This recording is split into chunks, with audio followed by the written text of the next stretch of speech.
Hey YouTube, Sonic Expeditions here. Welcome back to my channel. So today I wanted to discuss my experience doing a 10-day silence retreat, Vipassana meditation retreat. So right now it's February, so I did it last August. And I just wanted to share a little bit about my experience. I want the first half of the video to be trying to tell you why you should do a meditation retreat. And then the second half will be, what to expect. Because I know some people, I know for myself, I tried not really to research much. I just signed up and did it. Yeah. So anyways, what prompted me to do this video while I'm doing it now is because I kind of want to get it out. Because in 2 weeks, first of all, happy, what do you call it? Black History Month. Happy Black History Month. And there's a Black Heritage cohort for Vipassana coming up, I know, in Shelburne location in Massachusetts. And I know there's several centers in the US that have once a year a Black Heritage cohort. It's a way to encourage people of Afro descent to, join Vipassana meditation or, try it out and that sort of thing. And I know they have it for, many other groups. They have them for Spanish speakers and Chinese people, Indonesians, Cambodians. I've seen a variety of different, ethnic groups. So, yeah. So it's just a way to encourage people to practice, to do the practice. But, at the end of the day, the course is still the same. It's just you and the mat. And that's what I want to share today. So, yeah. Anyways, so I was a little bit hesitant to do this video because I don't know, I feel like it's very hard to do justice for how amazing this program is.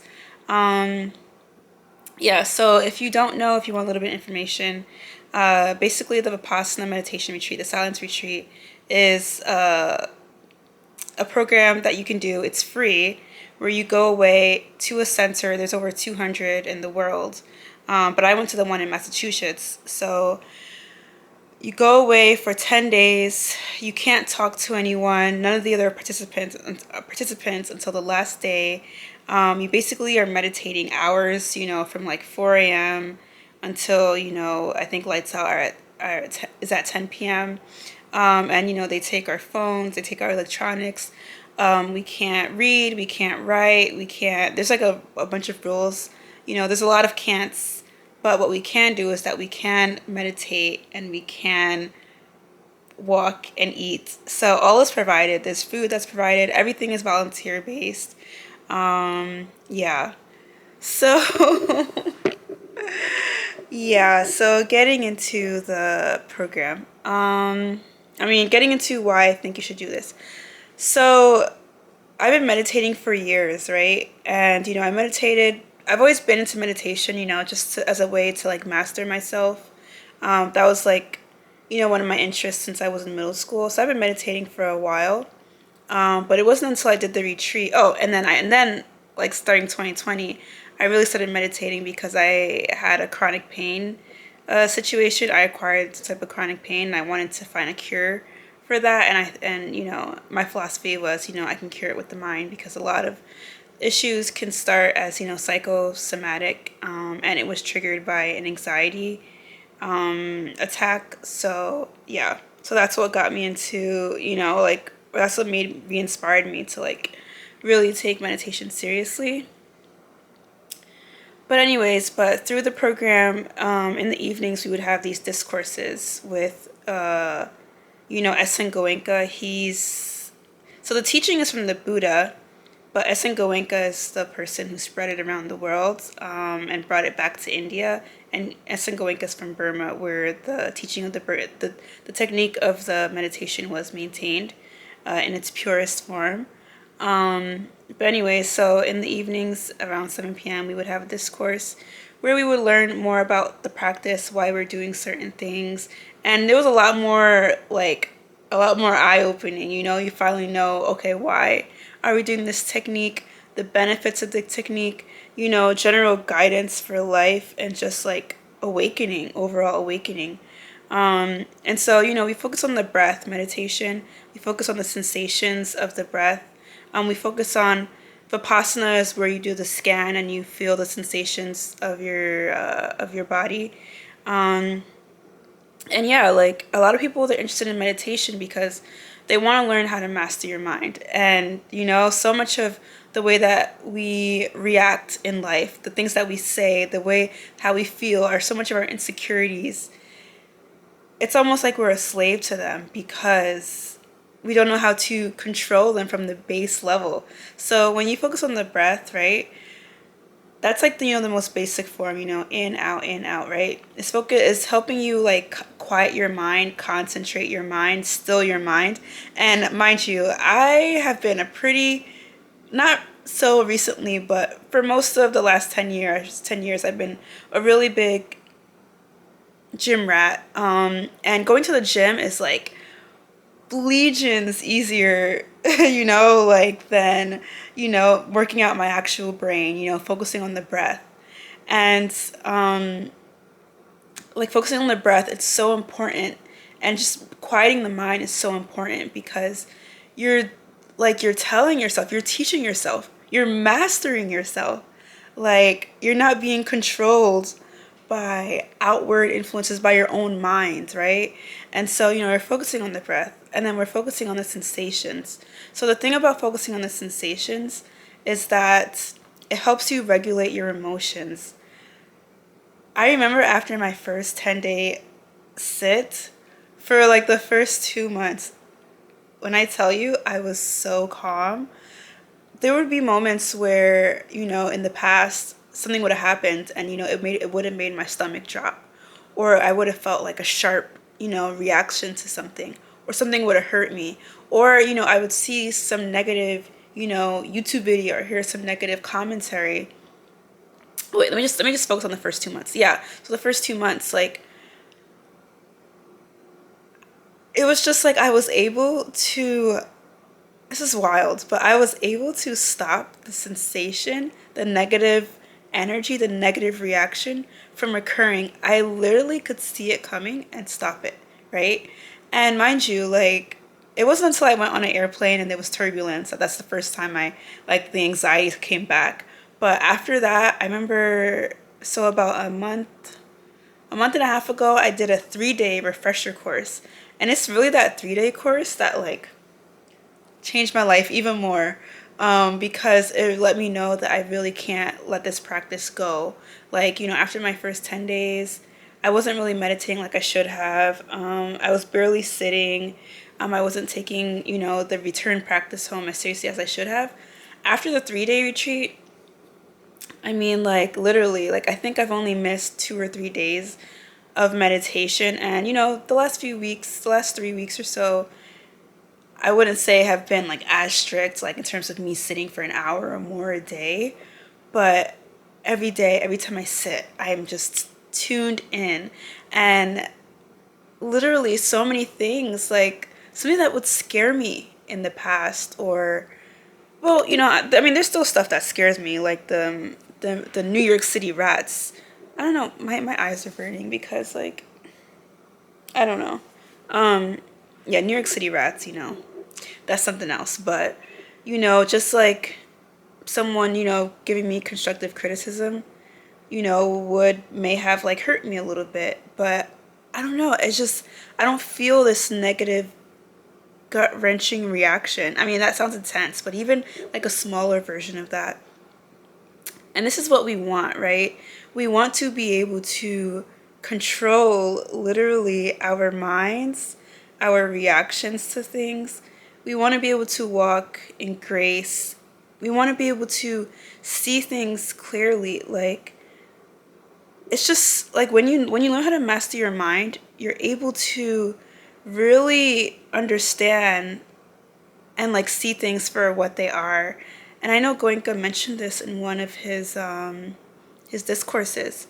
Like, like, oh, for example, I'm Christian, I have my own beliefs, other people of different religions have their own beliefs, but we're taught to, find our own inner truth. And then by finding our own inner truth, we're able to examine other things that we consider to be our truth. I'm able to see things in the bigger picture and ask myself, okay, why do I believe in this and that and this and that? And it's just like it's just a clearing of the mind. And mind you, I'm still a new student. I'm not even a year in. I'm a year in, like, maybe like 5 more months, 5.5 more months, something like that, or 6 months or whatever. But like, I remember after my 3-day course that week, it's just so crazy. Like, first of all, when I'm doing the body scans, right? I remember on my 8th day, I don't want to talk too much about sensations, but I remember I felt my body, like, I had the strongest mind-body connection ever, and I still have that connection. I remember I had to call the center, like, after my second, like, retreat, like my 3-day retreat, because, like, even though I would just meditate in the daytime, I could feel the sensations. I could feel every inch of my body. Every inch of my body at all moments. It was like this, like, heat, this tingling sensation. I could literally feel my body, and in the past, I never had that mind-body connection. And I could feel, like, everything. And I was a little bit worried, but my teacher, she was just like, this is just because, you always had these sensations, but you were never tuned in. You didn't know, you didn't recognize them because, when you're going through your day-to-day life, you're thinking about, all these other things that are distracting you. And yeah, on my 8th day, like, I remember I felt like I could literally feel, like, every single molecular part of my being. And it was a little bit scary. I had to take a step back and, like, chill out. But that's really what, we're taught. We're taught to, by scanning, like, by following every single inch and feeling every single inch of our body in the technique. When you do learn it, you're able to feel sensations from the molecular level, from the tiniest cell particle. And imagine before you react to a situation in fear and in anger and in, judgment and harsh criticism and anything that you're just like, dang, like, why am I like that? Like, why do I do that? You're able to recognize that, like, thousands of milliseconds prior to it even starting. By the time it starts, it's already finished. It already stopped because you caught it, And I can't wait to get to that stage because I don't know, like, when I really got into the practice, when I was, after the 3 days, I remember, like, a week or two later, I had never felt such at peace with my being and complete. And I remember thinking, like, why do I feel complete? Because I still have so much, that I want to, accomplish in my life, in my love life, in everything. But I'm like, should I be feeling complete? Like, what is this sensation? So I don't think I'm gonna get into, like, the full program because I don't want this video to be too long. So I guess this will just be like your why, But anyways, I wanted to encourage, anyone of Afro descent to do this program. A lot of people, so the thing is that I've known about this program probably like 15 years ago. But I never knew anyone who did it. I just read about it in either some magazine, or I don't know if Oprah talked about it or whatever, but I never knew anyone. Like, I remember I took a swimming class and I heard a girl in passing. She took the program. So, but I remember, like, we were just swimming, so I couldn't really get to, like, talk to her about it. But I've kind of made it my mission to share it with as many people in my network as I can, people of all backgrounds, people of all, from, like, wherever you are. And so, yeah, I just feel like to be able to master who we are, because mind you, this that you see, this beautiful black queen right here, this is just a shell. This is not my true, real self. This is not who I am when I was first transitioned into this life coming out, as a baby, a newborn baby, right? The thing is, when you go through life, you're given all these new identities. You're given a name, you're given well, you're born with a gender, but you're given all these like things that are placed on you. Like, oh, okay, you're black. That's one label. Oh, okay, you're a woman, so you go like this throughout your life. Or, oh, you're from, you're born in the Bronx, or you're like from, just all these different things, all these different things. But like who we are at the core, that doesn't have all these labels. This is just the shell of like who our true essence is, right? And we go through life with so much misery, and we're fighting so much of ourselves. But the key with this technique, this meditation, is to, help us get out of our misery, master ourselves, refine who we are, and just spread love and compassion throughout the world. And I know he talks about like, so when you do the 10 days, like you're not going to be like cured automatically. You're given the tools, and you're way ahead, right? You're way ahead. So no matter what, every time you sit and meditate, you're a better person than you were having not sat 5 minutes, 10 minutes, 15 minutes, an hour prior, right? So every time you sit, it's a benefit. Every time you sit, you're becoming more and more closer to the truth, But yeah, he talks about how like, as you're going through the retreat, things are coming to the surface, right? Things are coming to the surface. You're observing on the surface, and you have these sensations, right? And you're just observing them, but you're not reacting. You're not craving it, right? We're taught not to crave. And sometimes that can be hard, because imagine like you feel all these amazing sensations, but you can't crave them. But same thing, when you feel something that feels itchy, you just observe the sensation. You watch it for a while, watch it as it disappears, or if it does, and then you move on. But you learn not to react. And when you learn not to react, this is what takes you throughout for everything. If you learn how not to react from the molecular level, imagine how you learn not to react from everyday decisions. Imagine being the stronghold when everyone is freaking out, when everyone needs that person to fall on, to have like the answers, to see things as they are, to see things as they are. You're able to like see things, right, without these like insane emotions like clouding your judgment. Yeah, so like these sanharas is what they're called. They come to the surface, and as you get deeper and deeper and deeper, the strongest sanharas, which are like the things that are like embedded in us, like things that there's the smaller ones which are easy to observe and let go and get better. But then what we're really bringing out is the really heavy ones, the ones that have been carved multiple times. Like for example, I know he used an example of you draw something in the sand, but then it gets washed away by water. So that's not that strong like on your life. But then if you carve it in stone, that's something that's really strong. And you want to get rid of those really strong bad, I don't want to say bad habits, but all I can say is sanhara is like what they are. I wish I knew the best word to say this, but these things that really have a strong hold on you, and you want to be able to eventually just bring it up to the surface, and just observe it, and just not react, and just let it go. So I hope that this video was inspiring. I did all this video just to say that you should definitely do a Vipassana meditation retreat.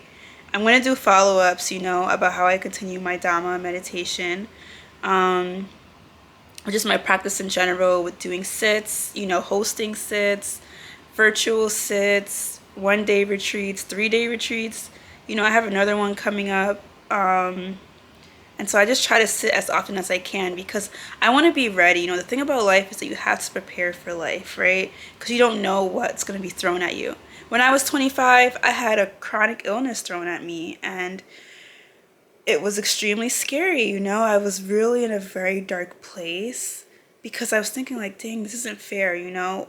I'm 25, I shouldn't be going through chronic pain. Why am I experiencing peripheral neuropathy, which is something that people way older than me or with other diseases, you know, are supposed to have? Why can't doctors find out, you know, the cause of this and all this stuff? And, you know, I remember walking through the New York City streets and just crying sometimes. And, you know, and sometimes I wish I found Vipassana sooner, you know, because I would have been able to not be as, you know, there were times where I just wanted to like just disappear. That was my word for it, you know, just disappear because the pain was just too bad. You know, I didn't want to wake up in the morning because I didn't know how much pain I would be in that day. So, you know, but thankfully, you know, I'm healed and recovered from that particular thing. I have other things in my life, but nothing on that level. And so I don't know. I just feel like, you know, as I get older, as I go through life, I'm going to see some, you know, some things. I'm going to be exposed to some things, and I want to be able to be mentally strong and ready to prepare for, you know, the things that life has. I want to be strong for, you know, my friends and my family. And, you know, I just want to master myself because you're only given one life, right? Sorry. You're only given one life, and you want to do the best with what you have, right? Yeah. Did I say everything? This video is over 20 minutes long. Oh my gosh. Yeah. No, but for real, like, meditation, y'all. Like, imagine, it's literally like magic to be able to do things with your mind that no one else can do. But you don't want to keep that to yourself, right? When you learn how amazing that is, you want to share it, you know? So that's what I'm doing right now. So February 20th is when the application opens for, you know, the Black Heritage cohort for, I think, Juneteenth in Shelburne, Massachusetts. I know there's another one in Delaware this year. I think that one's in October. There's one in Washington State. There's one in Jessup, Georgia. And then there's the general ones. The thing is, they're all over. They're happening at all times. So those are just the Black Heritage ones. But, you know, they're all, a sit is a sit. As long as you can get if the dates don't work for you, as long as you can get your, you know, Tootie into, you know, that seat, signed up for a Vipassana retreat, literally it would change your mind. But if you do know anyone who is of Afro descent, you know, I saw Latinos there. I saw honestly everyone there, but, you know, priority is given to Afro descent. But if you do know anyone of Afro descent, like, and then, you know, they're a little bit nervous about meditation, like, oh, is this like a cult, or is this like a, you know, whatever thing, like, it's a way to encourage them, be like, oh, no, this is, you know, a meditation retreat, you know, for those of Afro descent, you know, these are the dates, you should go look into it, and if you have any further questions, just send me a DM. But I'm going to do a follow-up about my overall experience, like, you know, having to wake up at 4 a.m. and how did I survive 10 days. But I just love it. I love the community. Like, there's really, I think I almost communicate like almost every day with a person from the Vipassana community, because, you know, once you're tapped in and you're, you know, especially in the New York area, they're all over. So I just meet like so many, and yeah, I just think it's awesome. Like, I've made so many great friends, people who are just really tuned into who they are. It's the most beautiful thing ever. Yeah, so I really hope I didn't miss out on anything, and maybe I'll do a follow-up, because I always feel like when the camera gets in front of my face, I kind of, you know, forget my train of thought. But I hope I sold the idea of meditation on you. Vipassana meditation, a 10-day silence retreat. It will literally change your life. If there's anything that you can do, and mind you, it's free. If you can just take out 10 days out of your life, sign up, just sign up as soon as you see the application portal open, and oh my gosh, like, words cannot explain how beautiful it is to feel at peace, to feel calm, to not be controlled by your emotions. for someone to insult you, but you just to see love, you know? Like you just love them. You just want the best for them, you know? It is so beautiful. And I don't know, I just feel so amazing after like a sit. You know, just like, I just feel so in tuned. And I just feel inspired to just get better and deeper. And, you know, I can't wait until I hit my 1 year, because I'll be able to do like, you know, a 1 year look back, and I'll be able to see how far I've come. Yeah, anyways, thank you all for watching. This is Sandra Expeditions. I wish you all the best. I wish you nothing but love, peace, joy, liberty, freedom, harmony, metta. Yeah. All right, you take care. Ciao, ciao.